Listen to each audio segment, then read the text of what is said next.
तुलसी का पेड़ जोलो, शालिग्राम मूर्ति जोलो, वेद प्रण धाम जोलो, उदेत घनो रहे तोलो जनक दुलारी, जान की जो की मांग में सिंदूर अटल अमर वनो रहे, सौभाग्यवती रहो, तुम्हारा अखंड कल्याण हो। जाओ सखियो, पुत्री सीता को ले जाओ। विश्वामित्र मिले पुण्य आई,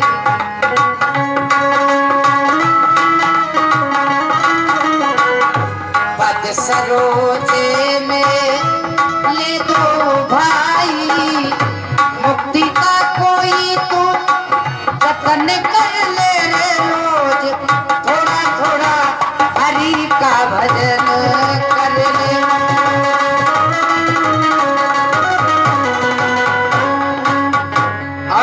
परशुराम भगवान आइए। आज कारण क्या है? एक से बढ़कर एक महान मूर्तियों के दर्शन गधेराज जी के यहाँ पर हो रहे हैं। कहिए महामुनि विश्वामित्र जी महाराज, जो आपका 100वां यज्ञ बाकी था वह संपूर्ण हुआ है या नहीं? हो गया हो तो कोई बात नहीं, और नहीं हुआ हो तो चलिए, जिस प्रकार से मैंने आपके 99 यज्ञ संपूर्ण कराए हैं, ठीक उसी प्रकार मैं आपके 100वें यज्ञ को भी संपूर्ण करा देता हूँ। नहीं मुनिवर, वो 100वां क्षमा यज्ञ आपकी कृपा से संपूर्ण हो चुका है। कैसे? ये सामने देख रहे हो, इन राजकुमारों ने वो मेरा 100वां क्षमा यज्ञ संपूर्ण कराया। अभी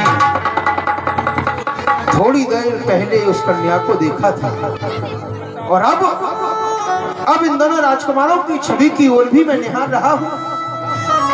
इन दोनों के लिए किसकी उपमा दी जाए? ये दोनों तो स्वयं रूप के निधान हैं। ठीक उसी प्रकार के रूप को निधान चंद्र सूर्य को दैत्यमान, ये चंचल तिरछे नैन नेक भक्ति चलावे, लागी ये समाधि जानो कछु ऐसी मोए, कि साबरो सलोना मुख मोरी मुस्काबे, जाने अनुराग मन थामे थमे ना आज, मेरो चित योग के वियोग में लगावे है। ए हो हरे कृष्ण धर्म धीरज ना धारो जाए, कि कौन को कुमारी कौशिक बतलावे है। मुनिवर, कुंवर शामरा कौन? तुम कहते इनको राजकुमार, अभी अभी तुमने इन्हें राजकुमार कहकर के संबोधित किया है, लेकिन हम जो देख रहे हैं वो कुछ और ही है। तुम कहते इनको राजकुमार, पर हमने तो ये देखा इनके विशद भाल वृंद पर वनवासी जैसी लेखा, इनके इन सुंदर मुखड़ों की छब में इस जग का है गुलशार छुपा, इनके मणियक मालाओं में अरे मेरा भी हीरक हार छुपा। हे विश्वामित्र, बतलाए देव, ये किस घर के उजियाले हैं, किसके प्राणों से प्यारे और किसके नैनों के तारे? कोटि काम छब निद्रन वालों, अरे श्याम अंगिए कौन? मुनिवर कुंवर शामरो कौन? इनका परिचय। राम लखन दशरथ के डोठा, दीन आशीष देख भल जोठा। हे मुनिवर, ये दोनों राजकुमार चक्रवर्ती सम्राट अयोध्या नरेश महाराजा दशरथ के सुपुत्र हैं, जो ज्येष्ठ हैं, बड़े हैं, जिनका श्याम वरण है, इनका नाम श्री राम है, और छोटे जो राजकुमार हैं इनका नाम लक्ष्मण है। इन्होंने ही मेरी यज्ञ जो संपूर्ण कराई, और बड़े बड़े राक्षस ताड़का सुबाहु इत्यादि इन्होंने उनका वध किया है। श्री राम और लक्ष्मण ये भगवान परशुराम जी हैं, इन्हें प्रणाम करो और आशीर्वाद प्राप्त करो। क्यों नहीं गुरुदेव, मद्राचल पर्वत पर निवास करने वाले श्री परशुराम भगवान के चरणों में ये दोनों क्षत्रिय बालक प्रणाम करते। क्षत्रिय बालक, लेकिन मैं क्षत्रियों को तो आशीर्वाद देता ही नहीं हूँ। क्षत्रियों से तो मेरी पुरानी शत्रुता है, लेकिन महामुनि, हाँ, इन दोनों बालकों ने जो क्षत्रिय का धर्म होना चाहिए, मुनि महात्मा गौ ब्राह्मण यज्ञ की रक्षा करना, इन्होंने उस कर्तव्य का पालन किया है। ये दोनों बालक आशीर्वाद के योग्य हैं, इसलिए हमने आशीर्वाद अवश्य ही देंगे। ये राजपुत्रों, जब तक ये पृथ्वी रहे और रहे आकाश, अरे तुम दोनों की कीर्ति जग में करे प्रकाश। निडर रहो अड़ते सदा, समर ना जीते कोई, चिरंजीव युग युग जियो, कीर्ति लतांबर होए। हमारा आशीर्वाद है कि कभी तुम्हारा पराजय से सामना नहीं होगा। विजयी भव, यशस्वी भव। बाहर बिलोक विदेशन कयो कायत भीर, पूछत जाने जान जिम व्याप्यो कोप शरीर। विधेयराज, कहिए प्रभु। आज ये कारण क्या है? तुम्हारी ये मिथिलापुरी बहुत जोड़ तोड़ के साथ में सजी हुई है। जहां तक भी दृष्टि जा रही है वहीं पर देश देशांतर के राजा बैठे हुए हैं। क्या तुमने किसी मैथिली मंच महोत्सव का आयोजन किया है? कहो जनक, क्या कारण है? ये भारी भीड़ भाड़ क्यों है? अरे अभी शोर सा कैसा था पीरों में छेड़ छाड़ क्यों? धूपन आए प्रणाम कियो, तिनको हम आशीष बेग दई है। पांव परे तुम हम नब और साथ में सीता बुलवाए रही है। चरण गए रघुवंशन के सुत, कौशिक मित्र से भेंट भई है। ये देव मुनीष जुड़े सब ही, के कारण रे नप भीड़ भई है। ये जो भीड़ का कारण है, ये सब क्या है? इसका कारण ये है प्रभु, भगवान भोलेनाथ का जो उपनाग मेरे पास बतौर अमानत के रखा हुआ था, मैं विधि पूर्वक उसकी सेवा पूजा किया करता था। एक समय की बात, किसी कारणवश मैं बाहर जाने लगा। मैंने रानी सुनैना से कहा कि जिस तरह से विधि पूर्वक मैं सेवा पूजा इस धनुष की करता हूँ, उसी प्रकार से तुम भी इसकी सेवा पूजा करना। और ये कहकर के मैं चला गया। इधर महलों के कार्य में रानी पूजा करना भूल गई। पुत्री सीता ने देखा कि अभी तक धनुष की पूजा नहीं हुई। पुत्री सीता ने एक हाथ से उठाया और दूसरे हाथ से धनुष के नीचे चौका लगा दिया। विधि पूर्वक उसकी सेवा पूजा की। मैंने आकर के देखा कि इतना विशाल धनुष, इसके नीचे चौका लगा हुआ है। इसने सेवा पूजा किसने की है? रानी से पूछा तो रानी ने कहा कि इसकी सेवा पूजा तुम्हारी पुत्री सीता ने की है। मैंने मन में विचार किया, ये भगवान भोलेनाथ का धनुष साधारण धनुष नहीं है, जिसे हमारी पुत्री सीता ने एक हाथ से उठा लिया है। तो विधि ब्रह्मा ने अवश्य इसके लायक इस पृथ्वी पर कोई योग बल भेजा होगा। मैंने प्रण किया कि जो भी वीर धनुष का खंडन करेगा, उसी के साथ में मैं अपनी पुत्री सीता का विवाह कर दूंगा। तो गुरुदेव, आपके आशीर्वाद से धनुष का खंडन हो चुका है और पुत्री सीता का विवाह होगा। क्या कहा? शंकर भगवान के धनुष का खंडन हो गया? कहां पर है वो धनुष? आपके सन्मुख है। सुनत बचन भर गनत निहारे, देखे चाप खंड में डारे। ये क्या हुआ? रेणुका कुमार परशुराम के जीते जी शंकर भगवान के जगत की ये दुर्दशा। जबकि ये कैलाश पर्वत पर शोभा को पाता था तो नंदीगढ़ अपनी जिब्या से साफ किया करते थे। माता पार्वती स्वयं अपने आंचल से इसे पोंछा करती थी। लेकिन आज इसकी ये दुर्दशा हो गई है। लेकिन जिसने भी इसकी ये दुर्दशा बनाई है, ये परशुराम, आज उसके मस्तक के ना जाने कितने टुकड़े बने। अतिर से बोले बचन कठोरा, और जड़ जनक धनुष के तोड़ा। अरे मूर्ख जनक, ओ मूर्ख जनक, जल्दी बतला, किस धनभाग को किसने तोड़ा है? किसने इस भरे स्वयंवर में तेरी सीता से नाता जोड़ा है? अत्यंत शीघ्र बतला उसको, वरना चौपट कर डालूंगा। अरे जहां तक है तेरा राजपाट, सब उलट कर डालूंगा। और इस धनुष का खंडन किसने किया है? बता, शीघ्रता से बता दे। नाथ संबोधन निहारा,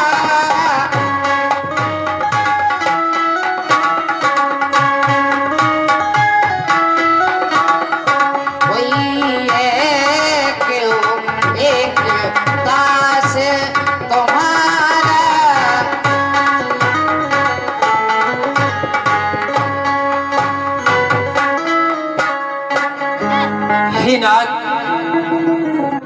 जिसने भगवान शंकर के धनुष का खंडन किया है वह आपका कोई एक दास ही होगा। और कहिए स्वामी, उस दास के लिए आपकी क्या आज्ञा है? क्योंकि शिव धनुष तोड़ने वाला भी कोई शिव का प्यारा होगा। जिसने ऐसा अपराध किया वह दास तुम्हारा ही होगा। जो कृपा पात्र है गुरुओं का वह कब किससे डर सकता है। जिस पर है कृपा ब्राह्मणों की एक काम वही कर सकता है। महाराज क्या कहा श्री राम? जिसने भी धनुष का खंडन किया है वो मेरा दास होगा। अवश्य। लगता है तूने ये दास शब्द किसी के मुखारविंद से सुन लिया है। अभी तू इसकी परिभाषा को नहीं जानता। यानी काम तो किया है शत्रुओं जैसा और पद चाहता है दास का। इन दोनों बातों में विरोधाभास है श्री राम। क्योंकि दास को करना क्या चाहिए, दास के कितने काम होते हैं मैं तुम्हें बतलाता हूँ, ध्यान देकर के सुनो। ये नहीं कि गुरु के धनुष को तोड़ दो फिर कहो कि यही दास का काम होता है। अरे प्रातः काल उठकर ये दास के काम है। प्रातः काल उठकर तपोभूमि को जो स्वच्छ करे, पूजा के हेतु जल फूल जो जुटाता है, आश्रम की कामधेनु वन में चराता स्वयं, वहीं से यज्ञ की संध्या को बीन लाता, गुरु को खिलाता प्रथम, खाता स्वयं पीछे जो, और ये दावता चरण नियम जीवन बिताता है। सहस रोज रहता है जो सेवा में, एरे वो मूड वही सच्चा सेवक कहलाता है। फिर सेवक तो वो कहलाता है जिसका सेवा ही जीवन है। जो बैरी जैसा काम करे वो सेवक नहीं, वो इस भरसे का भोजन है। मेरे राम हुआ है अगवा तू इस क्षत्रिय कुल की गाड़ी में, इसलिए मसल वो याद आई कि तिनका है चोर की दारू में। फिर सुना हो राम, जय शिव धन तोड़ा और सहस्त्रा बाहु समसो लिप मोड़ा। तो मेरा भी कहना है सो भी लगाए और बिहार समाजा और नित मारे जई है सब राजा। अच्छा यही होगा कि ये समाज उस अपराधी को अलग कर दे, अन्यथा एक के चक्कर में ना जाने कितने राजा यहाँ पर मार दिए जाएंगे। सुन लिया? सुन मुनि बचन लखन मुस्काने, बोले परस धन ही अपमाने।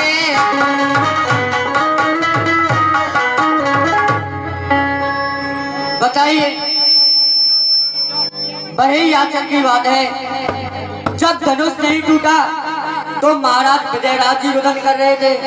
जब धनुष टूट गया है तो महाराज बाबा जी रुदन कर रहे हैं। लगता है महाराज जी अपने आप को बड़ा भारी योद्धा समझते हैं। ऐसा मालूम पड़ता है फूंक से पहाड़ को उड़ाना चाहते हैं। महाराज सुनिए, स्वामी सुख का संवाद कभी दुख का कारण बन जाता है।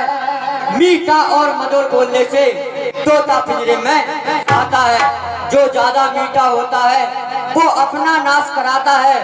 देखो तो मीठे गन्ने को कोलू में फेरा जाता है।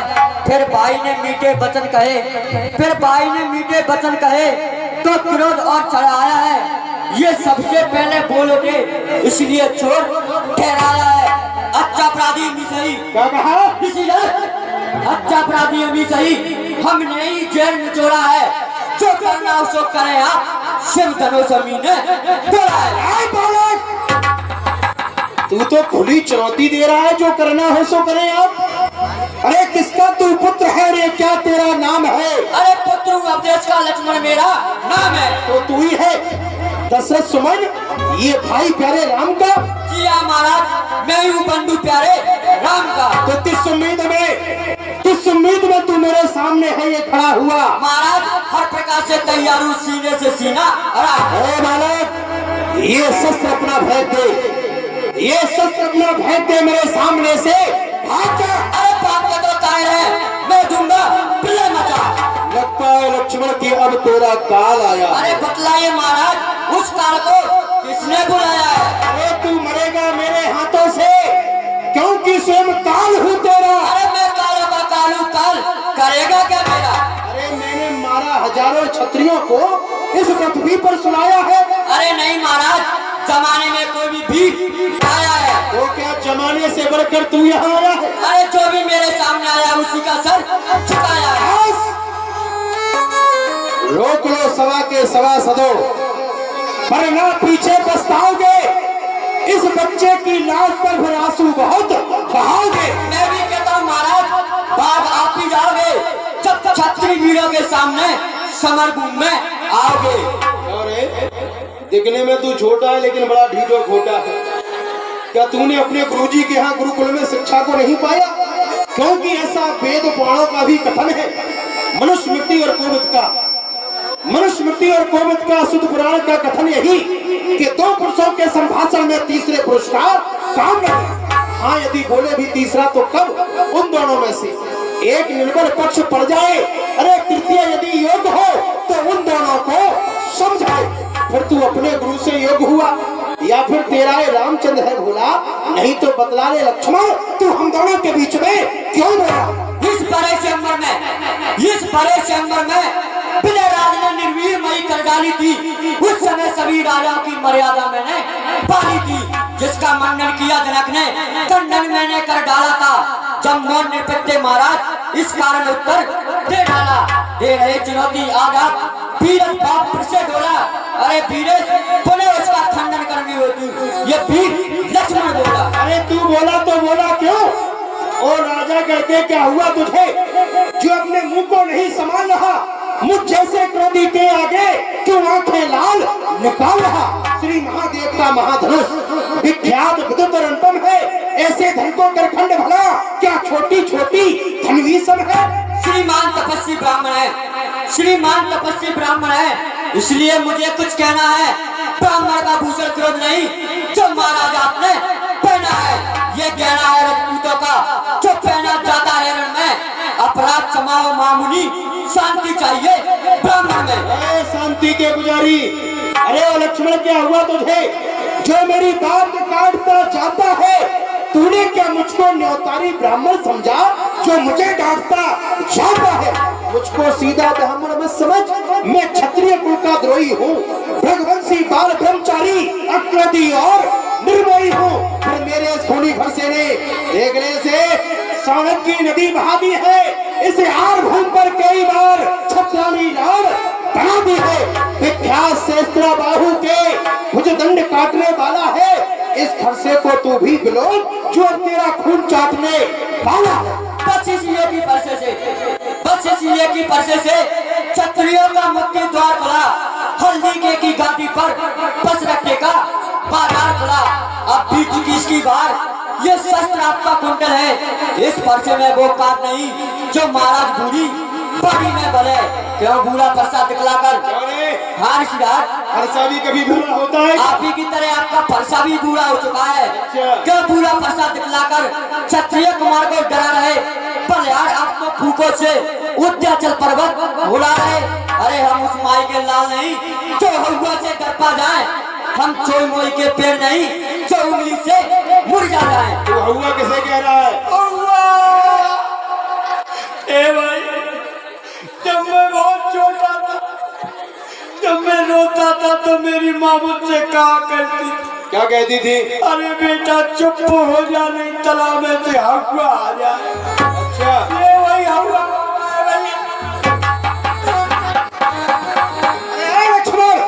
दूध मुहे बड़ों से हंसी छोड़, अन्यथा रुलाएगा फरसा, कर देगा खट्टे दांत अभी ये स्वाद चखाएगा फरसा। तू बच्चा है, बच्चा ही रह, क्यों मेरे कर से मरता है?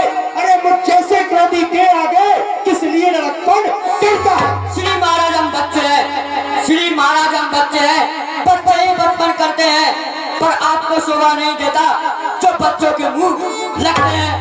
मेरे मुंह में वो दूध नहीं जो तुलसी से तुलसा जाए। डरे ऋषिराज आपकी अग्नि से कहीं और अधिक उबाल ना आ जाए। अरे उबाल जरा अपने मुंह को तो संभाल। जो खुद के रण से रण हुआ और माता का बलिदाता है, गुरु ऋण के कारण वही हाथ फिर एक बार खुजलाता है। इस कारण से उस कर्जे का पूरा भुगतान करूंगा मैं, अपने उस खूनी फरसे से बस तेरा बलिदान करूंगा मैं। क्या बार बार फंसा दिखलाकर क्या मुझे डराने आए हो? क्या काल आपका वाहन है जो इसे साथ में आए हो? वो लोहा तुम्हें मुबारक हो जिसने घर का लो चाटा, और बलिहारी इन हाथों पर जिसने माता का सिर काटा। अब रहा गुरु का ऋण उसको भी निपटा दूंगा। अरे ले आए किसी महाजन को कौड़ी कौड़ी भुगता। बहुत बड़ा मुनि है तू, कौड़ी कौड़ी का हिसाब करेगा है? अरे ब्याज नहीं लूंगा मोड़, देख अभी भरसे से तेरा ही बलिदान शंभू चरणों में चढ़ाऊंगा।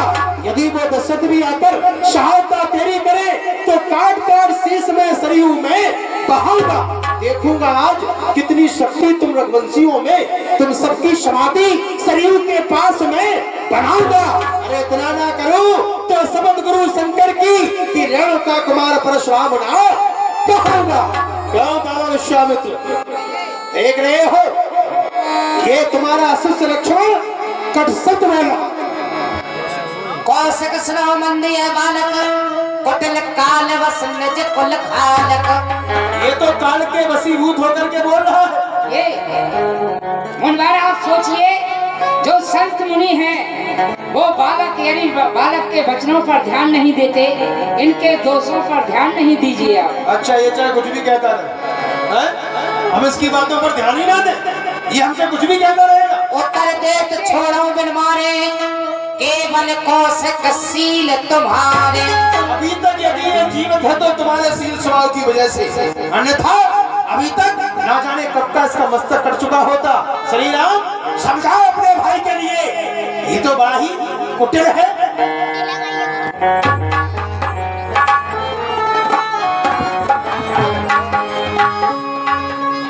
नाथे करहु बालक पर छोड़ सूद दूध मुख करगे न को।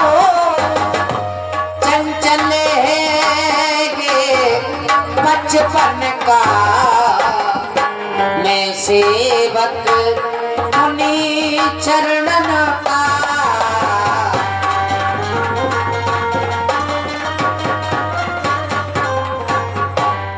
हे नाथ, आप बालक लखन पर दया कीजिए, क्योंकि इसका मुख अभी शुद्ध दूध का है नाथ।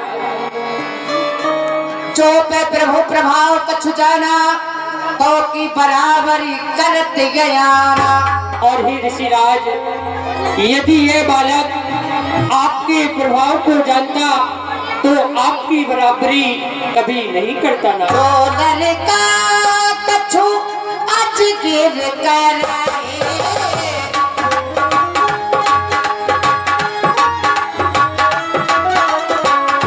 गुरु तमात मुद मन भरगी। राम भजो सिया राम भजो।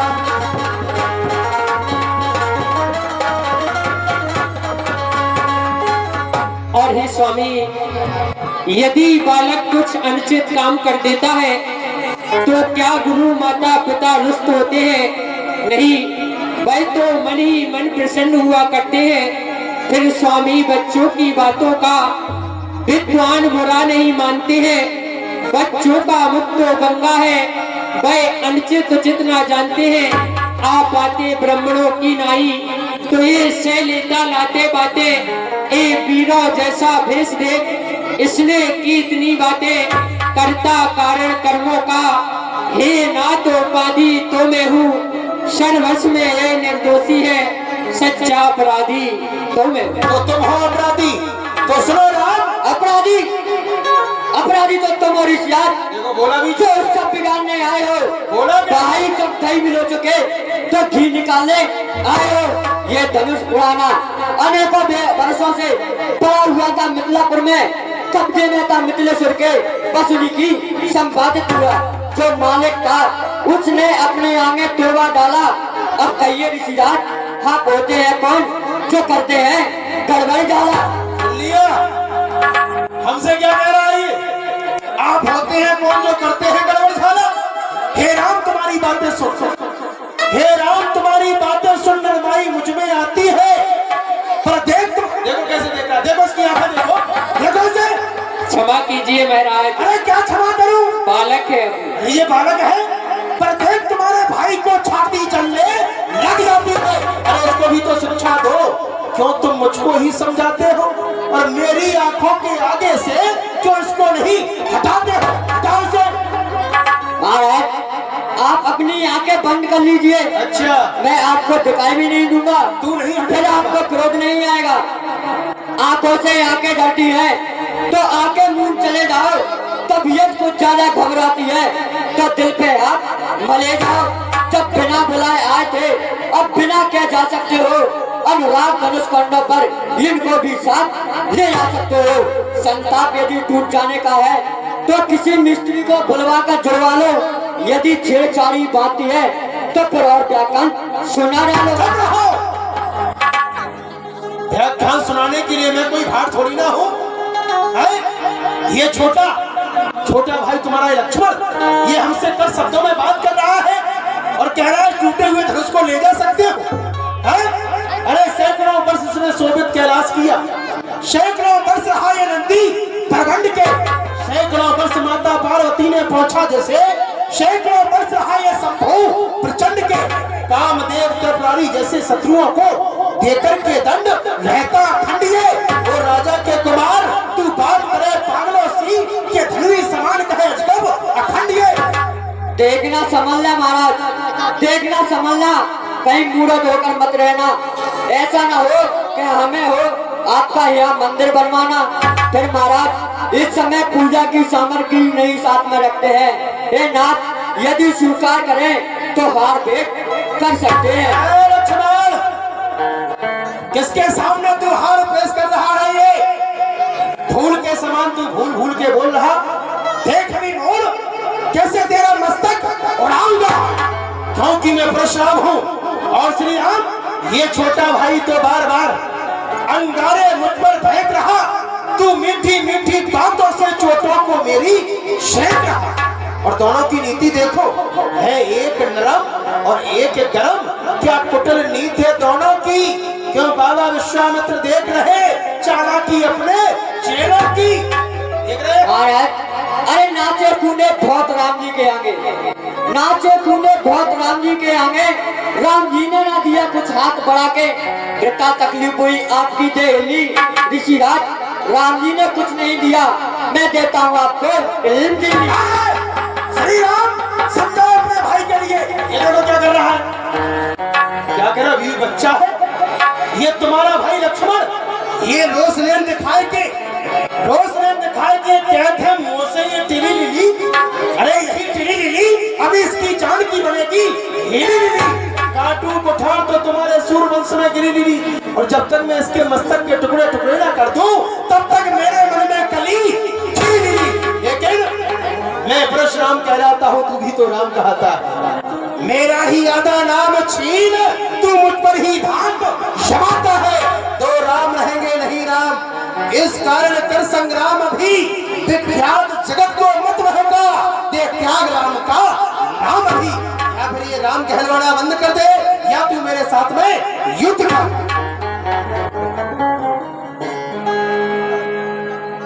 हे महाराज मैं आपकी बराबरी किस प्रकार से कर सकता हूँ, क्योंकि कहा मेरा 2 अक्षर का नाम राम और कहा आपका फरसे के सहित परशुराम। फिर महाराज आप में और मुझ में सोचो तो कितना अंतर है परशुराम तो मस्तक पर और राम नाम चरणों पर है। मैं हूँ राम, आप है परशुराम। कहिए तो किसका नाम बड़ा, बस वही बड़ा कहलाता है, होता है जिसका नाम। श्री राम नहीं भिक्षु ब्राह्मण जान मुझे, शर एक ही वज्र समान हमारा। सरकार दिए गए नायकों के सब गाते हैं यश गान हमारा। रणभूमि में कोटन यज्ञ किए सब जानते हैं बलिदान हमारा। अरे धनुष तोड़ तुझे अभिमान हुआ, इसमें करता अपमान हमारा। युद्ध करो मुझसे अकबर, युद्ध करो। महाराज विनय हम करते हैं और आप बिगड़ते जाते हैं।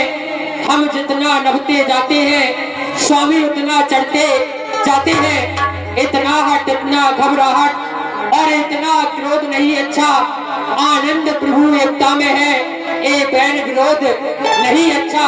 यदि बिगड़ जाए हम कहीं तो अनर्थ हो जाए। कौन है इस संसार में जिससे हम डर जाए। तारीफ नहीं, अम्मान नहीं, अपना स्वभाव हम कहते हैं। जब बहुत छेड़ता है कोई तो मौन नहीं हम रहते हैं। फिर वो चाहे जो भी हो, हम उससे दो दो हाथ करें। यदि काल भी आए लड़ने को तो कुश्ती उसके साथ लड़े। इसलिए ना फरसा दिखलाओ, हम खौफ ना इसका खाते हैं। हाँ, एक सत्य महाराज पे है जिसका हम आदर करते हैं। वह शस्त्र न लोहे का ही है, ना हर वक्त साथ में रहता है। फिर भी आपसे पृथक नहीं, हर वक्त हाथ में रहता है। हम बतला दे महाराज, वह कौन सा सत्य है जिसका हमको अब भी डर है। हाँ हाँ बताओ, वो शस्त्र क्या है? देखिए महाराज, इस सीने में ये उन चरणों की ठोकर है। कहाँ पर?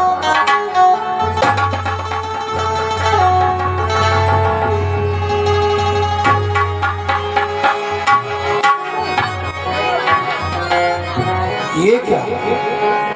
राम के सीने में हमारे दादा भृगु के चरण चिन्ह। ये चरण चिन्ह तो भगवान विष्णु के सीने में है। क्या राम विष्णु के अवतारी है? यदि ये विष्णु के अवतारी में है तो शंका का समाधान करने के लिए अभी एक उपाय और। राम रमापति कर धन ले हो, खेचो मिटे मोर संदेह हो।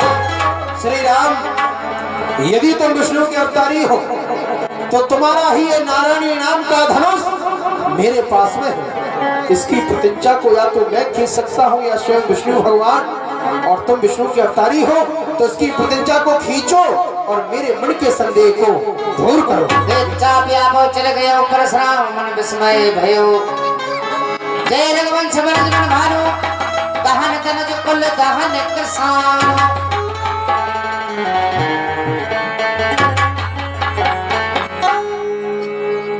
प्रभु आपकी बारंबार जय हो।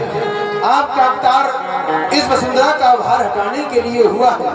मैं आपको पहचान नहीं पाया। आपने मुनि महात्मा गौ ब्राह्मणों की रक्षा के लिए अवतार लेकर के आए हैं। आपकी बारंबार जय हो प्रभु। और अब इस फरसे का भी मेरे पास में कोई काम नहीं है। आप इसे स्वीकार कीजिए। जिस समय आप वन के लिए जाएंगे तो रावण का छोटा भाई है कुंभकर्ण, उसके दो पुत्र हैं कुंभ और नकुंभ। उन दोनों का वध इसी फरसे के द्वारा है। आप इसे स्वीकार करें।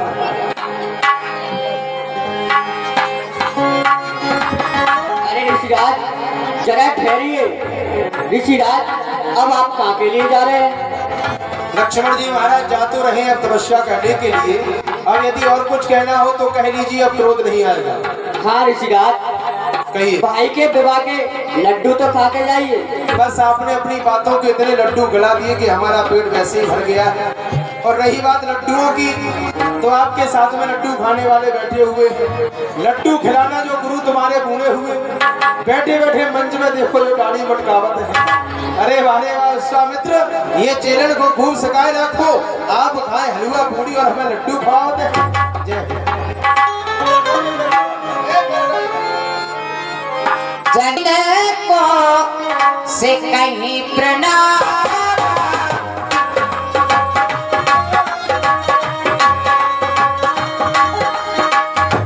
प्रभु प्रसाद धन अंजोरा। तुलसी ने जो कुछ लिख डाले, रामो चरण नहीं छोड़े। उनको बिसर न जाना, दिन शेष रहे थोड़े।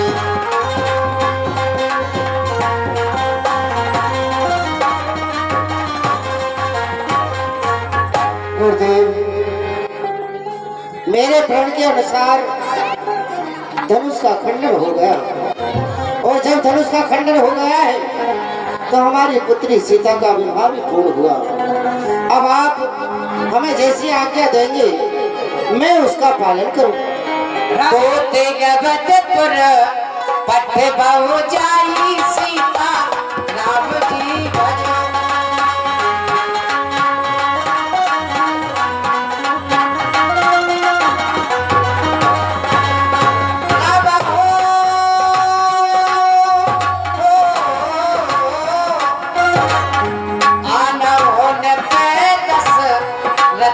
बुलाई सीता राम जी भजो।